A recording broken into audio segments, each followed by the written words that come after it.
सत्येंद्र कुमार सिंह। अच्छा, ये जो मूर्ति है ये कहाँ से निकली है? और अभी जो है कुएं से प्राप्त हुई है। 15 से 20 फुट कुआं खुद चुका है। उसके बाद ये मूर्ति अभी इसमें से निकली जो कि खंडित है। इसका ऊपर से सिर जो है चेहरा टूटा हुआ है। कौन सी प्रतिमा की मूर्ति? पार्वती जी की मूर्ति प्रतीत होती है। अच्छा, ठीक। क्या नाम है आपका? सत्येंद्र कुमार सिंह। ठीक।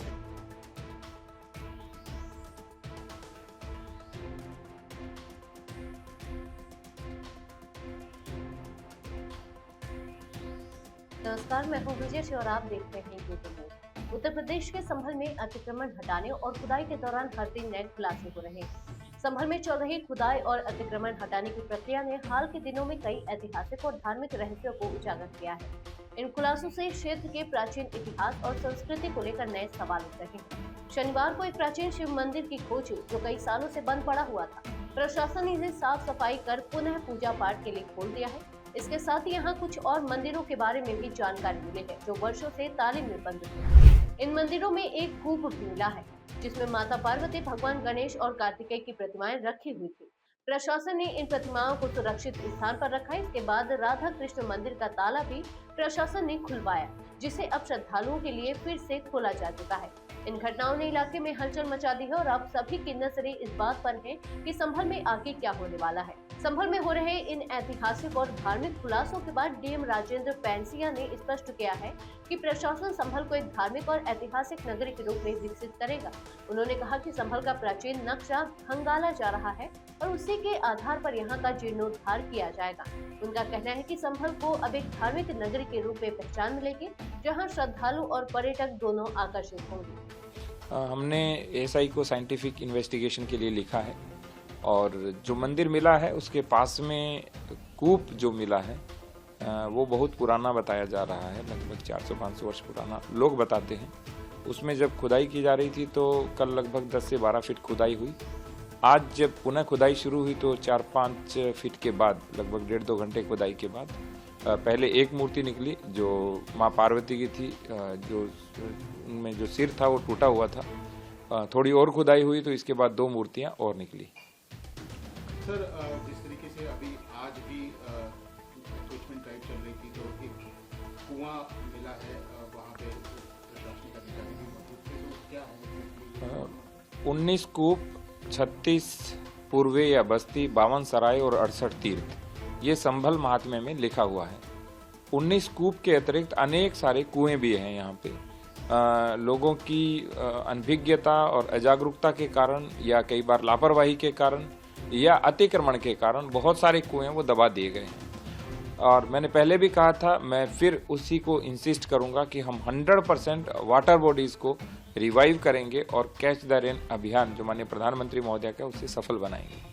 सर, जिस तरीके से कुएं में भी कुछ मूर्तियाँ मिली हैं, एएसआई को भी आपने लेटर लिखी है, तो क्या उस एरिया को अभी प्रोटेक्टेड कर दिया है? अभी एरिया प्रोटेक्ट किया है और खुदाई केवल थोड़ी सी देर के लिए रोकी थी क्योंकि भीड़ ज़्यादा हो गई थी। हमने बैरिकेटिंग करा दी है और हमने कहा है कि जितना गहरा है कुआं उसके अंदर जितना भी कचरा या मलबा भरा हुआ है वो सारा निकाला जाए और पूरी सुरक्षा के साथ कार्य हो रहा है।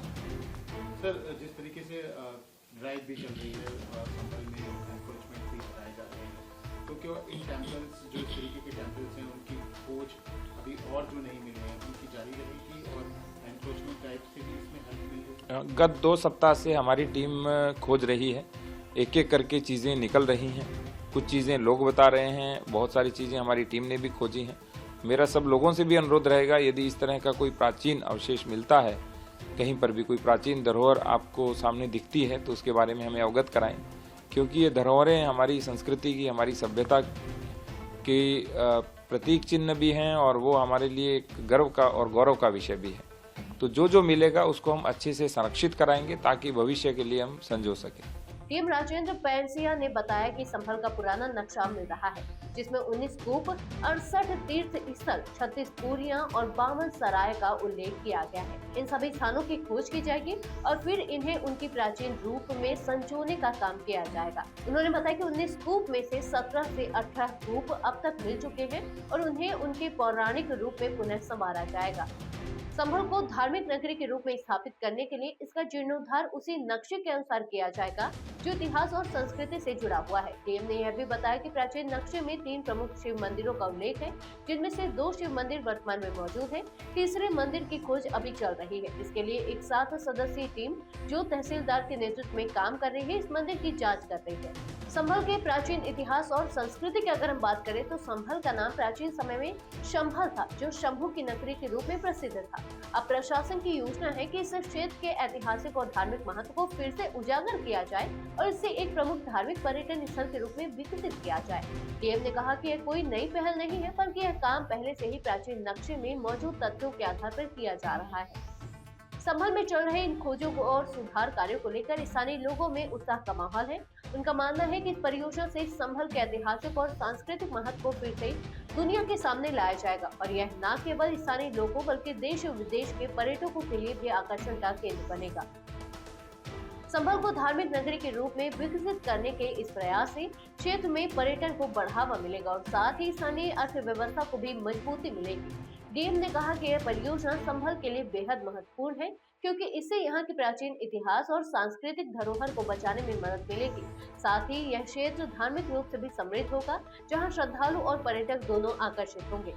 इस प्रकार संभल के प्राचीन इतिहास और सांस्कृतिक धरोहर को संरक्षित करने और इसे एक प्रमुख धार्मिक पर्यटन स्थल के रूप में विकसित करने की योजना प्रशासन द्वारा बनाई जा रही है। यह कदम न केवल संभल की पहचान को एक नई दिशा देगा, बल्कि पूरे क्षेत्र के लिए समृद्धि और विकास का मार्ग भी प्रशस्त करेगा। तो यह थी हमारी आज की खास रिपोर्ट। आपको ये कैसी लगी, अपने विचार हमसे साझा करें। इस वीडियो को लाइक और शेयर करें, साथ ही चैनल को सब्सक्राइब करें।